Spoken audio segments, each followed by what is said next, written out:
Oke, selamat pagi, siang, sore, malam teman-teman yang masih setia ngikutin Tech Connect People Story bersama saya.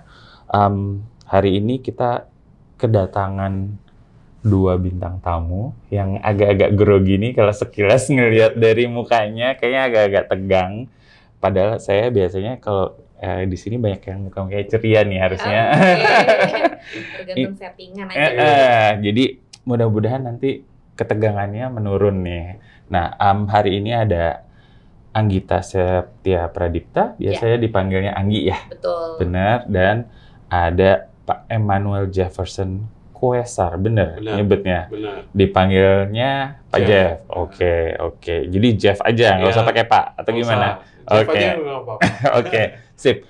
Jadi Anggi sama Jeff, thank you udah mau datang, udah mau ngeluangin waktu di tengah-tengah kesibukan. Apalagi tadi Anggi di tengah-tengah kesibukannya dari antar kota, antar provinsi, Biasa sehari-hari menembus badai kemacetan. dari Cikarang ke sini. Thank you banget. Jadi kita mau ngobrol santai. Apalagi kan Anggi sama Jeff nih di tengah kesibukannya ternyata tetap bisa meluangkan waktu. Kita tahu nih Anggi dan Jeff punya tuntutan tugas dan tanggung jawab di pekerjaan, di peranannya, tapi juga di luar pekerjaan mereka ini masih bantu Tech Connect sebagai entitas atau ekosistem yang ada untuk kontribusi ngasih. Nah, kita mau fokus nih sebenarnya di luar kesibukan pekerjaan. Mungkin kita awalnya kesibukan pekerjaannya apa, terus di luar kesibukan pekerjaan apa yang kemudian akhirnya dapetin THX, sehingga kita juga bisa ngobrolin THX itu apa sih sebenarnya. Nanti kita mulai dari situ, gitu kali ya. Nah, sebelumnya mungkin kenalan dulu, Gi. Mungkin bisa explain who you are, what are your roles and responsibilities, Gi. Oke, aku Anggi. Jadi udah hampir mau 5 tahun jadi Head of Marketing di sebuah perusahaan renewable energy. Fokusnya sebenarnya di solar energy. Jadi kalau kita lihat belakangan kan memang program transisi energi pemerintah lagi gencar ya. Dan kalau melihat di antara renewable energy lainnya, yang growth-nya cukup signifikan tinggi adalah solar energy. Gitu. Jadi udah hampir 5 tahun inilah bergerak di bidang solar energy. Quite challenging karena mostly kita paham sumber energi kita apa, dan untuk mendukung program pemerintah, kita juga bantu customer kita untuk mengedukasi tentang penggunaan renewable energy ini seperti apa ya. Kerjanya kayak gitu aja sehari-hari gitu. Oke. Managing timnya seberapa besar nih? Managing tim come and go, people come and go, tapi saya yang stay. Tapi for 5 years ya, nggak berasa. Almost 5 years. Tadinya tuh waktu kita bangun, jadi saya join di company itu waktu company-nya kurang lebih 3 tahun berdiri. Jadi barulah quite new gitu at that time. Startup lah ya, katakanlah ya. Startup bener, kita juga memang mengkomunikasikan ke teman-teman media atau ke publik tuh kita bilang memang waktu itu masih startup. Kalau di solar energy kan bilangnya kapasitas ya. Betul. Kapasitas kita masih kecil gitu. Nah, waktu building itu, portfolio. Iya, masih building portfolio. Cuman bertiga termasuk saya. Oke, perintis nih. Iya, jadi saya markom apapun adanya gitu ya. Terus habis itu satu lagi desain grafis. Sekarang timnya udah 10. Oke. 11 sama saya, dan sudah cukup mature. Kita udah membagi-bagi per tanggung jawab dan scope of work lah gitu. Oke, tapi fokusnya hanya untuk market Indonesia atau gimana, Gi? Kita masih di market Indonesia dulu. Sebenarnya kalau yang di luar itu kita hanya comms-nya aja. Tapi kalau di Indonesia kita benar-benar leads generation dan convert from hot leads to customer gitu. Oke, thank you, Gi. Nah, Jeff itu kerjaannya ngapain? Kalau ini renewable energy, building portfolio dan segala macam, marketing communication juga ya salah satunya. Kalau Jeff apa? Kalau saya mungkin gado-gado kali ya. Jadi saya udah kurang lebih 3 tahun juga saya di holding company ya yang bergerak di bidang jasa keuangan dan juga renewable juga gitu. Jadi sebenarnya misi saya lebih bekerja sama lah dengan manajemen bisnis unit yang ada untuk pastiin nih bahwa strateginya udah tepat, udah sesuai dengan apa yang diharapkan shareholder lah ya gitu, dan eksekusinya juga jalan gitu. Jadi saya coba bantuin lah apa yang masih perlu dibantu, baik dalam penyusunan strateginya atau mungkin dalam eksekusinya juga gitu. Jadi ya bisa dibilang gado-gado tergantung situasi setiap bisnis unit ya, karena memang tantangan tiap bisnis unit bisa beda-beda sih. Gitu. Oke, timnya udah seberapa besar Jeff? Kalau tadi kan Anggi sempat cerita. Kalau tim, sebenarnya tim 3 tahun ini juga role saya atau tipe projectnya juga beda-beda ya. Jadi nggak ada tim yang tetap ya. Dan awal-awal mungkin tim saya yang kayak semacam si office-nya itu bisa sampai 10 orang gitu. Tapi kemudian sejalannya waktu, role dan susunan organisasi pun berubah gitu. Sehingga saat ini saya cuma punya 2 orang gitu. Tapi saya juga ditempatkan di salah satu bisnis unit asuransi juga. Nah di situ saya megang 8 orang langsung juga gitu. Jadi memang tergantung project atau lagi situasi, jumlah tim saya memang bisa berubah-ubah juga sih gitu. Oke. Berarti dinamis tadi, startup juga changes kalian juga harus adaptif nih. Nah, aku juga pengen ngingetin teman-teman, sebenarnya kita tuh tanpa berasa udah 4 tahun setelah pandemi. Masih ingat nggak sih waktu pandemi gimana Anggi sama Jeff? Maksudnya, you still have to deliver, tapi ada keterbatasan. Mungkin Anggi bisa reflecting on your experience ketika pandemi. Kalau pas diinget-inget ya, pandemi sampai sekarang, justru sekarang tuh post pandemik tuh masih berasa dengan pola pandemi, kita di marketing merasa produktivitasnya tinggi. Sejujurnya gitu ya. Mungkin karena sebenarnya mobilitas kita di Jakarta dan antar kota, antar provinsi itu cukup tinggi, dan itu membuat waktu kita di jalan tuh terbuang gitu aja sebenarnya kan. Nah, dengan waktu di pandemi kita tuh set the standar tuh sebenarnya jadi kerja produktif tuh kayak gini gitu. Sehingga membuat kita bawa pola kerja waktu pandemi itu ke sekarang. Setelah udah ngelewatin pandemi. Yes. Nah, ada sedikit adjustment sehingga makanya sekarang kan kantor juga hybrid ya. Betul. Dengan hybrid itu sebenarnya kita bisa mengadjust load pekerjaan kita, kapan kita harus ke kantor, dan kita udah tahu nih kita mau ngerjain apa aja. Terus kemudian di rumah pun even kerjain apa aja dan sangat produktif gitu sebenarnya. Jadi perbedaan antara pandemi dan post pandemic justru mengajarkan kita untuk memanage waktu dengan lebih baik dan proper, sehingga tetap bisa deliver gitu aja sih. Oke. Berarti tadi perubahan apapun jadi kayak udah biasa banget nih buat berdua nih kayaknya. Ya pada akhirnya harus adaptif ya. Iya, mau nggak mau harus adaptif dan fokus sama objektifnya aja sih. Saat ini lagi ngerjain tugas apa, ya udah kita kerjakan gitu. Memang sih awal-awal kalau pas saya masuk kan justru di menjelang akhir 2021 ya, itu waktu itu masih nggak boleh datang ke kantor tuh, bisa dibilang mungkin 3 bulan 6 bulan pertama sangat sulit ya. Apalagi kalau bisa baru join kan ya, maksudnya baru join. Harusnya apalagi kalau marketing kan ideally you meet people, you talk and then you present something atau persuading gitu loh.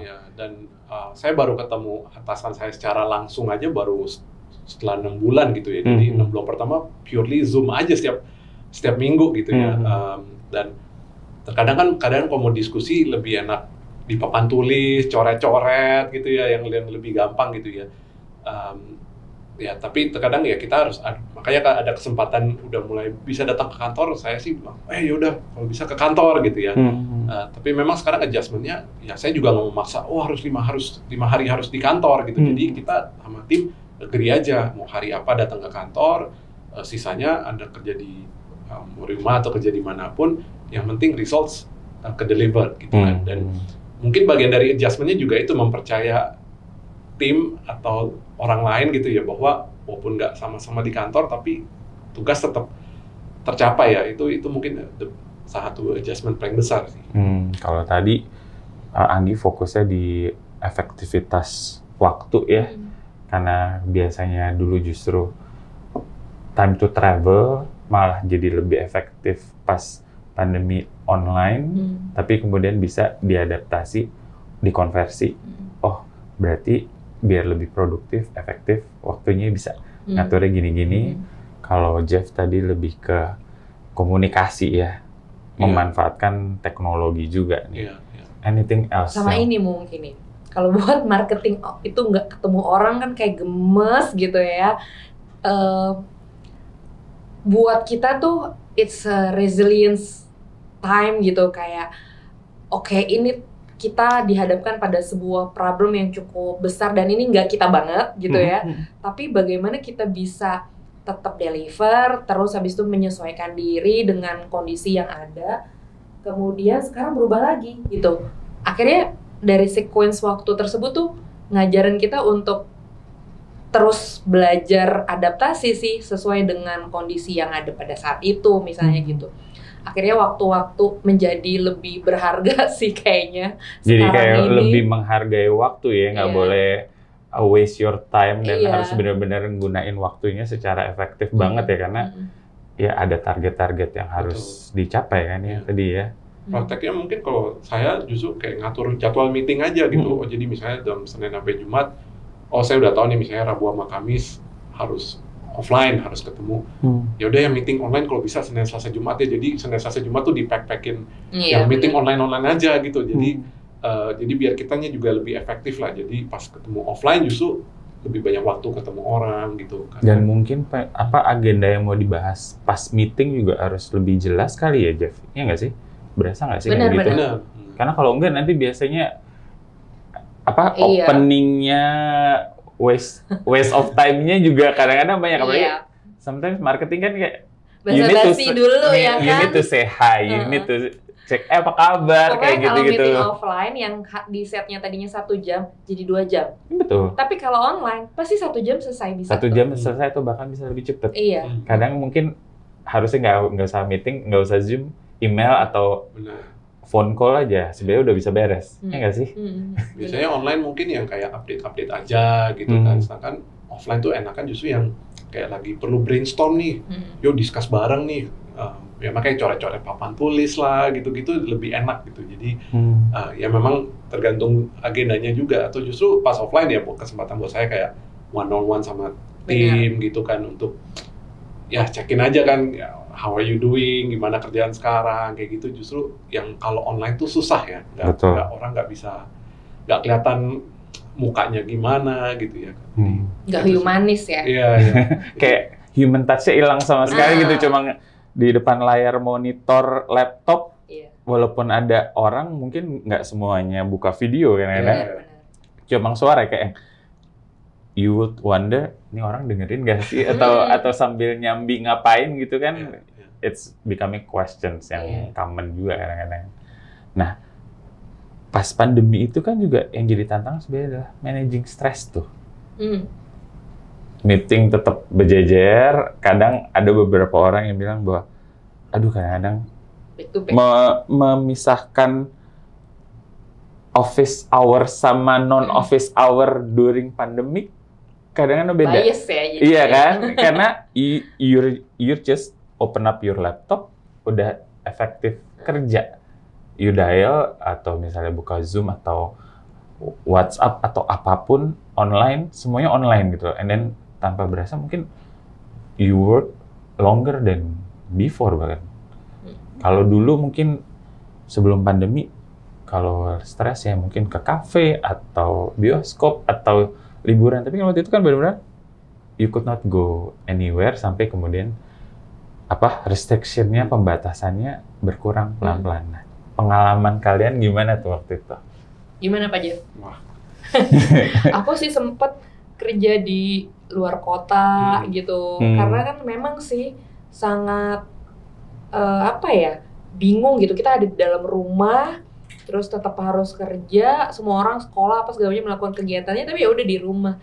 Nah tapi kan waktu itu memang pembatasan traveling itu ada, Cuma boleh ya, bukan nggak Betul. boleh kan. Jadi aku sih sempet sebulan di Bandung, sebulan di Jogja, 2 bulan di Bali gitu. Ya itu waktu pandemi kayak gitu. Terus manage-nya ya memang lebih ke self healing jadinya ya. Baca banyak me time kan, kita jadi kayak menemukan arti diri kita, Arti hidup. terhadap lingkungan kita tuh gimana sih waktu itu gitu sih. Aku Lebih ngerasa seru kayak ya. gitu. Iya, explore. Meditasi, Bener. yoga atau apapun itu lah biasanya nih. Iya, kita tuh kayak disuruh balik ke diri kita sendiri sih, kayak explore ourselves, kayak gimana sih gitu, apa yang kamu enjoy selama ini, dan semuanya hanya bisa diri kita gitu yang melakukan kan at that time. Itu sih waktu itu copingnya. Kalau Gimana saya aja? mungkin, saya ingatnya tuh, ini mungkin banyak yang relevan sama teman-teman yang join perusahaan baru pas pandemi gitu. Betul. Karena kan saya join baru tahun 2021 gitu ya. Stresnya lebih kepada, kan karena pegawai baru ya, terkadang tuh banyak butuh guidance ya justru ya, kayak Betul. kalau ini ngomong sama siapa sih, ini ada apa sih, kayak perusahaan kita udah punya apa sih. Jadi terkadang ketika atasan memberikan kita assignment tuh karena di rumah cuman di pikirannya sendiri gitu, waduh gimana ya cara solve problemnya, padahal mungkin kalau kita offline tuh ya kan tinggal bisa mampir ke mejanya siapa, kayak Atau teriak lah ya.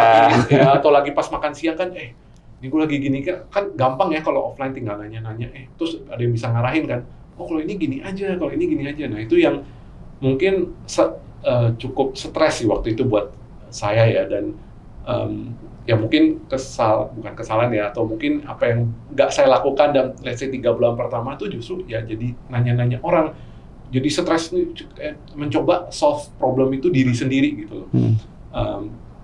Ya mungkin lesson dari saya waktu itu sih ya setelah 3 bulanan ya udahlah, coba memberanikan diri aja lah, nanya orang, ini orang bener ya, maksudnya orang yang ditanya ini orangnya bener apa enggak juga nggak tahu, pokoknya kita over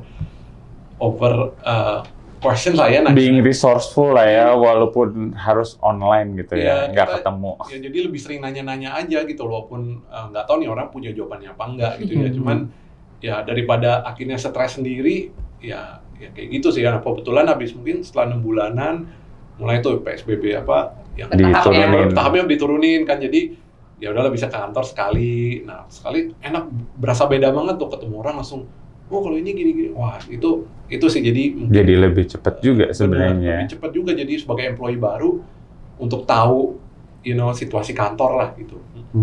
Satu lagi sih, mungkin akhirnya pro consnya jadinya kayak setiap orang kan ada 2 sisi mata uang. Betul.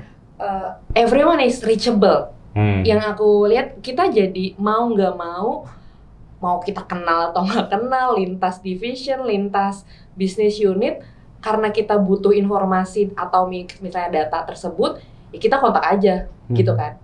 Dan tinggal tadi kenalan ya, jelasin kita butuhnya apa dan segala macam. Pada akhirnya, dan itu juga membuat komunikasinya, mungkin kalau dulu sangat hierarki misalnya ya, ada sebuah perusahaan hierarki banget gitu, itu membuat hierarkinya agak sedikit bias tuh. Siapapun bisa kontak siapa gitu, dalam hal untuk mendapatkan objektif tertentu. Sehingga sekarang ke bawah, ya kita open communications gitu, buat di level manapun kan.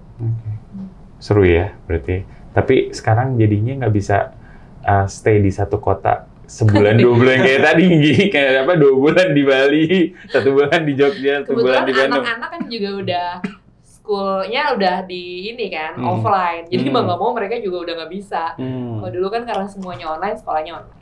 Oke. Berarti udah berapa Nggi? Anak udah 2. Nggak kelihatan ya, masih kayak belum kelihatan punya buntut nih. Bisa diminum dulu. Jeff udah berkeluarga, udah 1. Itu anak juga ngalamin sama yang kayak pengalaman Anggi? Masuk, anak saya umur 6 gitu, jadi pas masuk TK, TB ya, itu online tuh. Wah itu susah ya, karena mau konsen 10 menit aja kan masih anak umur 3-4 tahun tuh udah susah banget gitu ya. Jadi maunya kan main. Maunya main gitu, jadi ya setiap pagi nemenin dia sekolah tuh lumayan banyak dramanya lah ya gitu. Tapi ya untung sekarang kan TK udah offline jadi udah mendingan lah. Udah bisa. Titip dulu ya di sekolah. Iya lagi. Papa ngerjain yang lain dulu. Kalau di rumah kan udah, kalau anak aku at that time tuh kelas 5 dan kelas 2, Pak Jeff.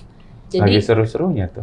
lagi butuh bimbingan belajar nih matematika gimana gitu kan. Sementara ibunya juga di depan laptop, itu quite challenging tuh buat ibu. Bagi tugas sama partner mungkin di rumah. Ya pada akhirnya menyesuaikan. Karena kan maksudnya harus memastikan dia duduk manis dulu di depan gadget atau laptop. Karena kadang-kadang kan tantangan juga ya.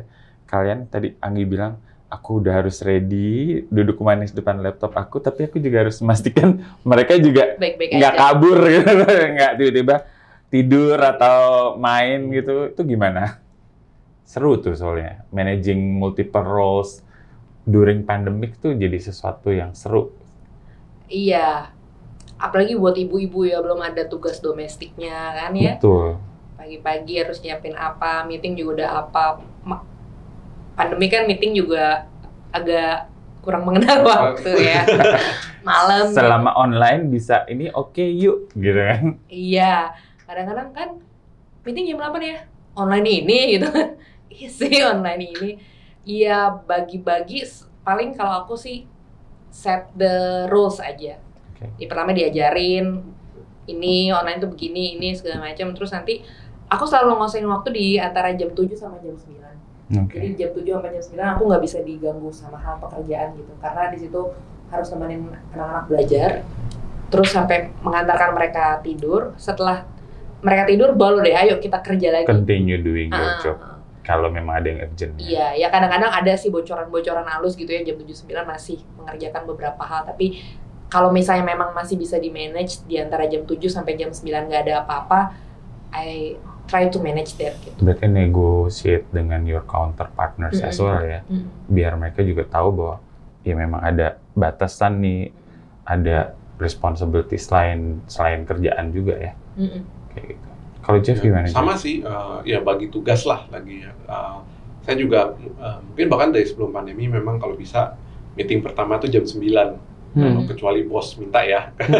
Cuman kalau yang lain atau yang saya bisa manage, saya coba pokoknya meeting paling awal tuh jam 9 pagi gitu ya. Jadi kebetulan anak saya waktu itu mulai sekolah kayak setengah 8 sampai setengah 9 lah kurang lebih. Jadi pas gitu ya. Bangunin, nyiapin ya. Ya, jadi bagi tugas lah sama pasangan masing-masing gitu. Oke. Nah sekarang itu tadi kesibukan pekerjaan, tantangan pekerjaan pas pandemi dan post pandemi. Tapi ada plus minusnya semuanya. Nah sekarang ini kan kita minta Anggi dan Jeff datang karena Anggi dan Jeff ini di tengah kesibukannya, keseruan tadi, mereka ini aktif juga di luar pekerjaan. Kita kan ada program THX nih, sebenarnya kita membantu memberikan rekognisi ke karyawan karena mereka bisa jadi mentor, bisa jadi fasilitator, ataupun aktif di kegiatan-kegiatan internal maupun eksternal perusahaan ya. Di mana berarti di luar jam pekerjaan membantu berkontribusi. Nah, aku nggak tahu nih kalau Anggi sama Jeff sebenarnya bantunya di aktivitas apa nih? Apakah jadi pembicara atau jadi fasilitator atau jadi mentor? Mungkin bisa share dulu. Mas Jeff. Ya mungkin memang ada beberapa kegiatan. Jadi kayak di dalam internal business unit atau di tempat kerja juga suka diminta jadi pembicara selama town hall misalnya, atau ada regular sharing session gitu ya. Di luar itu pernah juga diminta untuk speaker untuk ada siswa dari universitas yang datang ingin mengetahui tentang bisnis di Indonesia gitu. Jadi speaker juga. Mahasiswa dari luar berarti ya? Dari luar tuh yang kayak pengen tahu apa sih perkembangan renewable atau jasa keuangan di Indonesia gitu kan ya. Tapi juga menjadi mentor untuk beberapa analis yang melalui program development program ya gitu sih, kegiatan seperti itu sih. Oke, berarti sharing session, share your knowledge and expertise ya. Betul. Jadi pembicara di tengah kesibukan. Betul. Kalau Anggi? Jadi karena mungkin pandemi itu sadar gak sih waktu pandemi itu banyak banget webinar ya kan, atau IG live sharing session gitu kan, terus ke bawah. Jadi dari 2020 semua event marketing kan semua webinar kan online. gitu, online. Terus diminta jadi pembicara dan lain sebagainya. Terus saya kebetulan aktif di Asosiasi Energi Surya Indonesia, jadi mungkin banyak berkecimpung pro bono juga, volunteering di situ. Jadi kalau meeting tuh kan kayak Sabtu, terus Munas, Sabtu meetingnya ya habis office hour gitu. Jadi di 2023 itu kebetulan saya sharing dan menjadi mentor di Female Leaders in Energy, programnya US waktu itu. Jadi ada Southeast Asia Women Leaders, dikumpulin, dibuat program 2 tahun gitu. Mereka keliling di Indonesia, Malaysia, dan negara-negara Southeast Asia lainnya. Terus pas kebetulan di Indonesia, saya menjadi pembicara mengenai women empowerment. Jadi emang sedikit banyak sharing mengenai women empowerment, bagaimana sebagai ibu, anak 2, di renewable energy, atau di energy deh. Energy kan mostly 95% male dominated ya. Itu sementara kita ya adalah yang minoritas, how we adapt and facing the challenge gitu. Jadi itu berarti workshop atau seminar besar atau gimana tuh, Nggi? Jadi untuk menjadi terpilih peserta Female Leaders in Energy itu mereka ada rangkaian seleksinya. Terus aku kebetulan jadi pembicaranya gitu. Ya mereka di mentoring. Nah, terus dari situlah aku ikut akhirnya jadi perwakilan delegasi perempuan Indonesia untuk renewable energy nanti ke Nepal. Jadi nanti di tahun depan saya akan ke Nepal. Orang Nepal udah kesini kemarin, kita sharing session. Sekalian healing ya, Nepal ya. Kalau doyan hiking atau exploring the city gitu. Iya, karena kalau kita ngomongin renewable energy itu ceritanya seru. Iya. Pasti akan menjadi sangat seru. Apalagi triggering sekarang climate change. Exactly. Kita menghadapi itu gitu ya. Terus dimulai dari kita udah pakai kendaraan listrik misalnya gitu ya. Kita tuh sering bawa tumbler, kita udah bawa udah menghindari kantong plastik. Then what gitu. Terus perusahaan-perusahaan juga udah berusaha untuk mengurangi sampah, terus mengolah limbah dan air. Terus kemudian apa nih usaha untuk mengurangi emisi karbon, sehingga kita banyak banget series talk show, baik itu ke mahasiswa itu sering banget, ke anak SD, SMP, sampai ke perusahaan-perusahaan gitu. Karena ini kan barang baru ya buat mereka, terus sistemnya kayak gimana, kemudian cara kerjanya apa, what's in it for me-nya, itu kita terus tuh nggak berhenti-berhenti edukasi, sosialisasi, ngasih tahu. Iya. Nah, yang menariknya nih dari keaktifan Jeff sama Anggi, ini buat yang muda-muda yang mungkin lagi building their career, climbing up the ladder, kan pasti jadi pertanyaan nih, ada nggak sih tips and tricks dari kalian berdua? Karena kan you need to make sure informasinya tepat sasaran buat audiensnya kalian. Apalagi tadi, ya regardless tadi kan kamu audiensnya mahasiswa atau internal, kamu juga tadi ada komunitas yang memang cukup besar dan sampai ke international stage.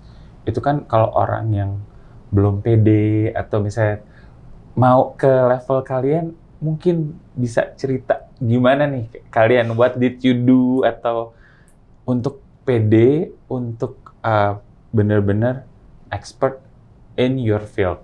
Karena kan beda bidang ya dua-duanya. Tapi anak sekarang ya Mas, itu aktif banget loh. Jadi selama pandemi itu kan kita banyak intern dari berbagai university. Itu kalau nerima CV, pengalaman intern mereka tuh luar biasa sih. Jadi kayak habis intern di sini, terus intern di sini, atau bahkan saya pernah nerima anak intern di perusahaan yang sekarang, dia menjalani intern di tempat yang lain juga gitu. Jadi justru kalau menghadapi masa depan nih buat anak-anak muda mungkin ya, justru kita udah harus mulai sebelum kita lulus sih. Karena kalau enggak banyak banget anak muda di luar sana yang sangat aktif dan eager buat berprestasi gitu, buat punya achievement tuh tinggi banget. Jadi kalau bahasanya mereka ambis lah ya. Ya kan, ambis banget. Iya, kayak gitu sih yang aku lihat. Ya, sama sih ya kan juga di Roto sekarang banyak terima CV juga, jadi memang banyak udah kegiatan kampus macam-macam gitu ya. Jadi mungkin kalau ditanya kayak gimana jadi expert, yang nggak ada cara lain, harus mulai dari apapun lah. Dari bahkan tadi kalau ngomongin kuliah, nggak cuma kuliah ya, kalau saya reflect mungkin dari waktu SMA kalau bisa ya, nggak tahu nih ya kalau di SMA ya, cuman kan di SMA kadang ada OSIS atau ada kegiatan ekskul atau apa, coba aja jadi jadi pembicara kayak jadi mimpin sesuatu gitu, karena itu menurutku pengalamannya jadi terakumulasi gitu ya, banyak latihan nanti pas kuliah gitu ya, jadi biar pas udah di dunia kerja tuh udah lebih ada pengalaman lah ya gitu ya.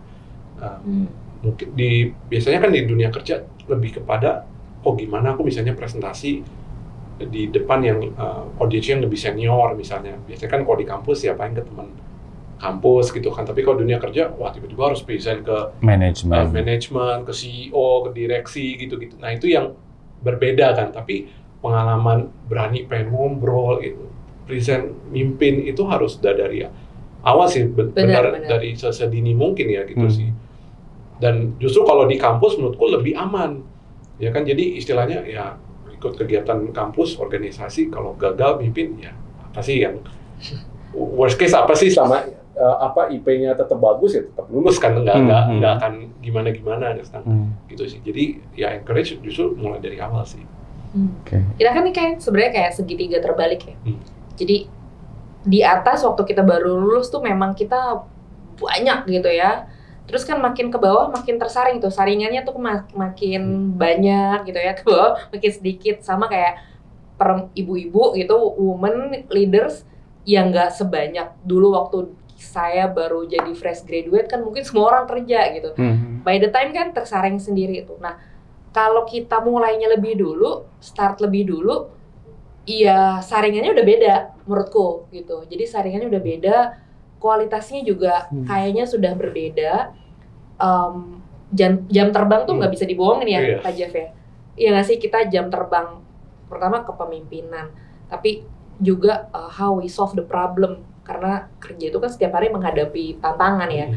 The way we solve the problem tuh bisa kita latih dari sebelum yang tadi Pak Jeff bilang, mungkin dari SMA organisasi, kuliah pun juga sebenarnya organisasi, even volunteering event gitu. Sekarang kegiatan-kegiatan sosial kan banyak banget ya. Betul. Jadi kita memang harus bisa multitasking sedari dini untuk mengejar jam terbang kita sendiri sih gitu. Makin ke bawahnya makin tersaring karena kita juga makin berpengalaman gitu yang aku lihat. Jadi harus tetap pede, harus tetap belajar, nggak boleh takut gagal ya. Iya. Maksudnya pede aja kan, maksudnya karena ada beberapa kan aku introvert, aku nggak biasa ngomong depan publik. Nah, maksudnya things like that happen nih kayak sekarang orang kayak bener-bener aku introvert, aku extrovert. Kalau introvert butuh energi lebih besar untuk ngomong di depan publik. Apalagi tadi kalau misalnya dengerin sekilas Andi cerita scope-nya kayak audiensnya sebesar itu. Jeff juga audiensnya international. Berarti kan harus pakai bahasa Inggris segala macam. Nah, kalau dari kalian gimana nih Mas, saran buat teman-teman yang ngedengerin untuk overcome that fear, overcome that doubt, biar ya udah coba aja dulu atau gimana gitu dari pengalaman kalian berdua deh. Aku ngelihat memang kan ada ya tipikal orang yang pintar udah dari sananya gitu kan. Yang otaknya encer gitu ya. Yang di kelas tuh tidur terus tahu-tahu dia nilainya 100 gitu pas ulangan. Ada loh orang kayak gitu. Aku enggak kebetulan. Jadi aku bukan orang yang kayak gitu dan harus belajar. Pengalamanku kita harus baca banyak, belajar sih. Sekarang kan ya belajarnya udah bukan latihan ya. Kita nggak bisa latihan ya, harus diisi knowledge-nya tuh dengan hal-hal yang baru gitu. Banyak training lah. Nyambungin ke THX, kayaknya selain juga jadi mentor dan speakers, kayaknya aku juga lumayan beberapa kali ikut training gitu, karena memang dulu saya ngerasa masih muda Pak Jeff ya. Begitu. Sekarang juga jiwanya harusnya muda kan? Iya, terus begitu bekerja dan bersama Gen Z ini, kayaknya saya ada gap pengetahuan nih gitu. Jadi saya harus mengerti bahasa mereka, dan mengerti bahasa mereka tuh melalui training gitu. Terus even kadang-kadang misalnya ya sesimpel ini hal agak remeh. Gen Z itu tuh kalau ke kantor kan make upan gitu. Belajar make up. Dress up ya. Kayak justru belajar make up dari mereka kayak gitu. Terus hal-hal yang membuat saya bisa beradaptasi dengan hal baru yang ada di momen itu, diisinya dengan training sih. Dengan belajar, banyak dengerin gitu, apapun mediumnya ya. Mau training, mau baca artikel, atau even mungkin YouTube, TikTok, sometimes kan sekarang generasi udah beda nih. Iya, apalagi medianya udah beda. Ya. Saya nggak TikTok banget anaknya, terus anak-anak ke tim tuh kan baru nggak TikTok banget sih gitu. Oke, saya baiklah saya install TikTok untuk coba lihat ya apa sih gitu. Gitu sih. Ya, kalau tadi bilang introvert, saya justru orangnya introvert sebenarnya. Jadi saya suka cemburu juga sih, atau jealous juga. Kadang ada orang bisa kayaknya nggak persiapan apa-apa, tiba-tiba disuruh maju present, kayaknya wah langsung hebat banget presentasinya, atau langsung bisa captive audience banget ya gitu. Wah, kayak gue gimana caranya kayak gitu ya. Cuma artinya maksudnya mengerti bukan limitasi ya, memang siapa saya gitu. Saya introvert ya, artinya kalau mau presentasi ya harus persiapan lebih lama aja gitu kan. Terkadang ya mungkin ke sehari sebelumnya saya udah coba latihan dulu di rumah sendiri present, atau ingetin key point-nya gitu ya. Dan introvert kan bedanya cuman kalau ketika habis present biasanya capek banget tuh. Jadi mastiin juga kayak sebelum presentasi mastiin nggak lapar, mastiin energi ada gitu ya. Cuman poinnya adalah juga ya coba aja gitu. Kayak tadi saya bilang nyambung ke THX ya. Saya ikut jadi speaker gini-gini, memang satu pengen giving back to the company, tapi dalam sebenarnya buat saya pribadi itu sebenarnya juga kayak semacam latihan buat saya gitu. Jadi kayak tadi harus presentasi ke mahasiswa gitu ya, kan ya jarang lah ya di pekerjaan sehari-hari harus present ke audience mahasiswa. Buat saya itu juga buat latihan saya sendiri gitu loh. Setelah saya presentasi pun saya take aja 5-10 menit kayak reflect. Tadi gimana presentasi? Wah harusnya saya ngomongnya begini, atau audience reaksinya gini. Oke, next time gini. Jadi itu hal-hal yang jadi nggak cuma buat giving back sih, benar-benar itu anggap aja itu buat training ground atau latihan buat diri kita sendiri juga sih untuk kedepannya gitu sih. Jadi berarti taking up all the chances atau kesempatan yang ada nih ya untuk justru memperkaya diri juga ya, keeping yourself updated, keeping yourself relevant juga gitu. Maksudnya trennya cepet banget nih, nggak cuma generasi, tapi juga entah itu teknologi atau tren-tren di bidang masing-masing kan juga kayak cepet banget. In a blink of eye itu kayak harusnya kepikiran ini, ternyata ini udah ada yang baru lagi nih. Atau udah ada AI. Exactly, that's another thing yang bisa buat pembahasan lebih lanjut tuh. Ada dua sisi lagi gitu loh. Nah, pertanyaan balik nih, kalian udah punya peranan sebagai orang tua, harus deliver kerjaan, making sure nggak ada yang miss ya, walaupun mungkin nggak ada yang sempurna juga ya. Terus tetap tadi masih berusaha giving back. Gimana nih kalian bisa bagi waktunya, bagi tenaganya? Karena kan orang-orang merasa, ya udahlah, tren sekarang kan sometimes 8 to 5, that's it. After that, I'm going to close the laptop, that's it. Tapi kan tadi kalau dari kalian berdua, ya udah harus tetap baca, harus cari tahu trennya apa, ketemu orang yang beda, cari tahu bahasanya kayak gimana, trennya gimana nih dari kalian, biar teman-teman juga kayak, iya ini mungkin bisa gue contoh nih di keseharian. Kalau aku melihatnya balik lagi ke purpose setiap orang ya, karena purpose setiap orang kan beda-beda. Kalau misalnya punya prinsip kerja 8 to 5 say gitu. Ya purpose-nya mau kayak gimana?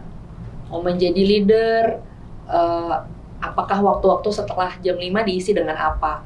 Karena nanti nggak nyambung tuh antara objektif dan activity yang dilakukan nggak nyambung gitu. Jadi balik lagi ke purpose dan objektif setiap orang beda-beda.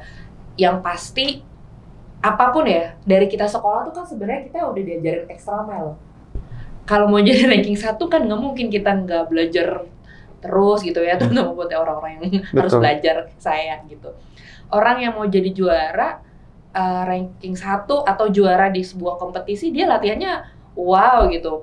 Perenang latihannya subuh jam 4 udah di kolam renang sampai jam 6. Jadi kalau memang tujuannya ingin menjadi profesional di karir, dia ingin menjadi leaders gitu, perempuan apalagi, ya mesti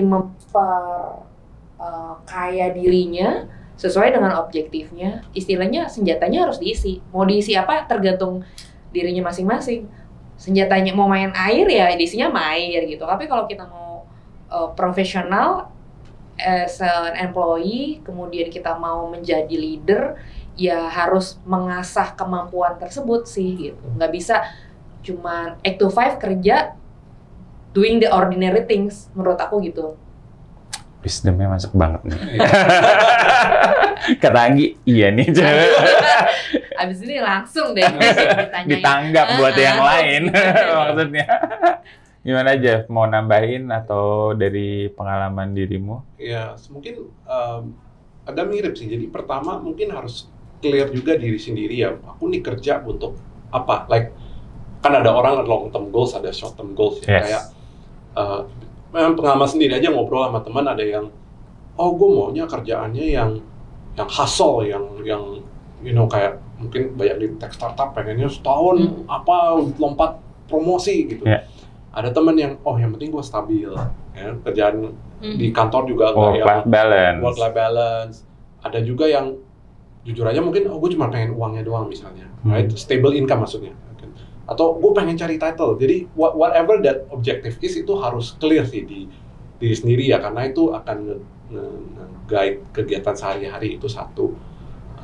Kedua mungkin buat teman-teman yang emang udah punya pasangan ya, suami istri atau apalagi punya anak, I think buat saya sih share objektif itu dan pasti align juga sama pasangan gitu. Jadi kayak ya saya juga ya of course grateful banget sama istri saya gitu kan, dan saya ngomong kan istri saya, saya kerja ini gini, karena istri saya kan juga pasti punya objektif sendiri.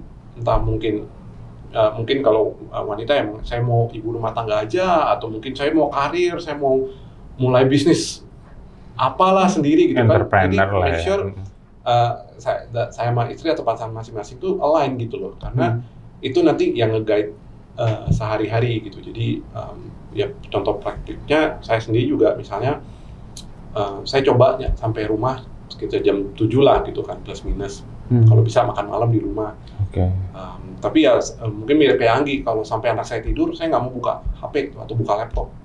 Di stop dulu lah ya. Stop, atau kecuali ya bos ada yang WA atau apa ya gitu. Jadi kadang ya saya lihat di WA gitu kan ada kayak notification, komen, kalau saya lihat ini saya nggak urgent, saya nggak akan balas dulu. Maksudnya akan turunan sampai ke hal-hal seperti itu sih. Jadi ya harus very clear dulu sih emang jadinya kita sendiri tuh maunya apa gitu sih. Setting priorities and understanding yourself ya, what do you want gitu ya. Benar. Tapi ada nggak simple tips aja to know what you want? Karena kan kayak tadi nih, dua-duanya sama-sama nih, understanding yourself, know what you want, objektifnya apa yang mau aku capai. Mungkin simple tips deh dari Anggi atau Jeff. Karena kan kalau diomongin kayak gampang ya, tapi kayak prakteknya gimana aku nggak kebayang nih, karena aku sendiri masih belum tahu aku maunya apa gitu. Ada sih masa-masa di mana saya seperti men-skip hidup saya. Ada banget kayak bodo amat sama hidup gitu kan. Maksudnya ya udah kerjakan aja yang sehari gitu ada. Fresh graduate kalau nggak salah waktu itu ya gitu. Maksudnya di awal-awal karir. Saya biasa nge-set goals. Jadi ada tuh tertulis goals jangka pendek, jangka panjang. Ditulis ya? Iya, di Excel sih, nggak ditulis sekarang soalnya. Iyalah kalau udah ada laptop atau udah ada handphone ya. Iya, goals buat diri sendiri, buat keluarga apa, mau bawa keluarga kayak gimana, sampai ke budgeting gitu ya. Exactly. Itu saya coba tulis. Soalnya kalau nggak tulis, kita jadi nggak tahu arahnya kemana. Iya, arahnya kemana dan kita nggak berpikir sebenarnya. Hidup tuh berpikir kayak gimana gitu. Jadi saya tulis jangka pendek, jangka panjang, gimana cara meraihnya dan apa yang harus dilewati sampai dapetin target itu sih. Jadi harus spesifik, dibikin goals-nya mau dicapai apa dan kalau bisa aktivitas penunjangnya juga mungkin ya. Kayak tadi kan sempat bilang budget atau milestone yang mau dicapai kali ya. Ya tergantung masing-masing juga ya mau sedetail apa. Iya. Oke. Jadi ya mirip sih saya mungkin saya ingat gitu dari sejak kuliah saya bikin goal waktu itu ambisi aja gitu, umur 35 saya harus sudah jadi C-level. Di level direktur. Udah chief?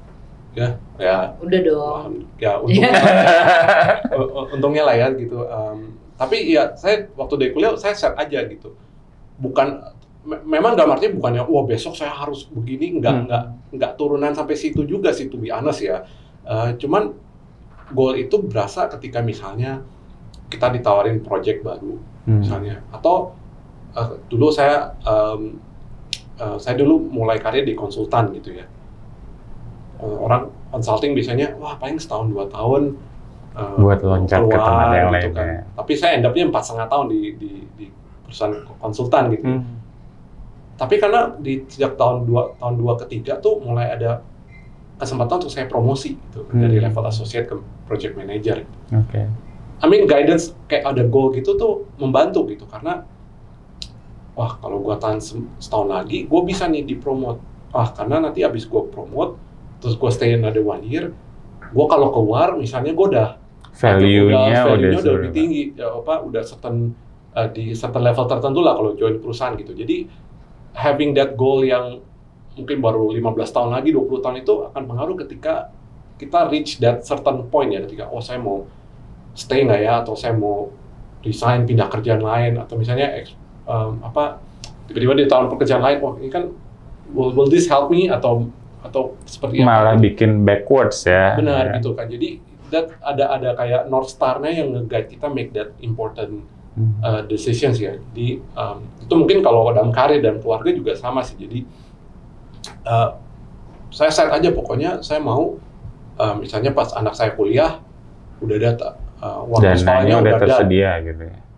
Tinggal dihitung balik berarti saya tiap bulan harus nyisihin gaji berapa persen saya mau masukin ke ini, like simple goal kayak gitu aja gitu. Dan misalnya saya mau mastiin saya punya spend waktu sama anak gitu, ya udah saya ya tadi luangin waktu gitu, habis makan malam main bentar sejam 2 jam gitu. Jadi ada goal jangka panjang yang nge-guide kita untuk make decision on the day to day sih gitu sih. Dan itu yang untuk salah ya. Iya. Kalau Anggi anaknya 2, Jeff kan masih 1 nih. Kata Anggi ya, jangan diingetin. Sekarang SMP sama apa-apa lah Pak Jeff. Ada quotes, hidup itu jangan dilawan. Dijalani ya, dinikmati ya. Jadi kita ngejalanin yang pasti harus do the best gitu kan. Tadi tahu apa yang mau dijalanin. Tapi perkara hasilnya itu buat kita atau buat orang lain itu beda lagi. Buat saya gitu ya. Jadi kita harus menjalani hidup ini ya sebaik-baik mungkin supaya in return halnya baik ke kita. Dan kalau memang kita udah set goal gitu ya, kita udah tahu nih kita pengen, terus nggak dapet goalnya, ya udah berarti harus ada yang perlu kita evaluate dari apa yang kita lakukan untuk meraih goals itu. Kemudian mau apa nih, mau diraih lagi atau mau dibelokin ke kanan atau mau dibelokin ke kiri, apa yang bisa di-revise gitu ya, di fine tune gitu kan. Gitu sih. Jadi tadi kayak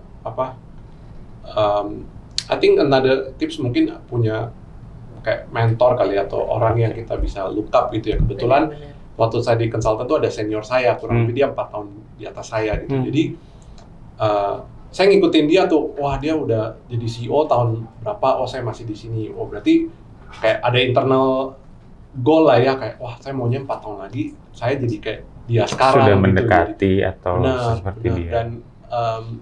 Dan kalau bisa build that relationship dengan orang mentor itu kan. Jadi terkadang pas kita lagi in difficult situation, kita bisa catch up sama dia. Bisa ngobrol. Benar, kayak gue lagi situasi gini sih, lu waktu dulu gimana ya, menurut lu gimana? Terus having that mentor juga help sih untuk ngebantu kita achieve goal atau mungkin ya adjust goal kita gitu kan. Dari ya nggak nyampe 35 ya udah 40 ya udahlah. I mean, hal-hal seperti itu kan. Jadi teman-teman seru ya wisdom dari dua tamu kita hari ini. Udah nggak kaku kan?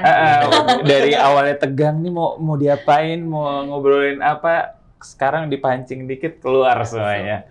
Tanpa berasa udah mau sejam loh kita ngobrol. Nah, ini udah banyak banget yang di-share sama Anggi, sama Jeff. Knowing yourself, set your goals, ya kan. Know how to fine tune, kemudian finding resource yang membantu ya, dan kemudian mendorong diri sendiri, memotivasi diri sendiri untuk disiplin. Itu kan kadang-kadang nggak mudah ya, dengan banyak distraksi ya. Kalau generasi aku sama generasi sekarang kayak distraksinya beda gitu. Kalau dulu kuliah di pelosok gitu, sekarang kalau kuliah di kota, mall, godaan, macem-macem banyak gitu. Nah, itu kan bukan sesuatu yang mudah. Being discipline, tapi juga tadi Anggi sama Jeff, ya tetap harus dilatih ya untuk stay focused on the goal that you like to achieve.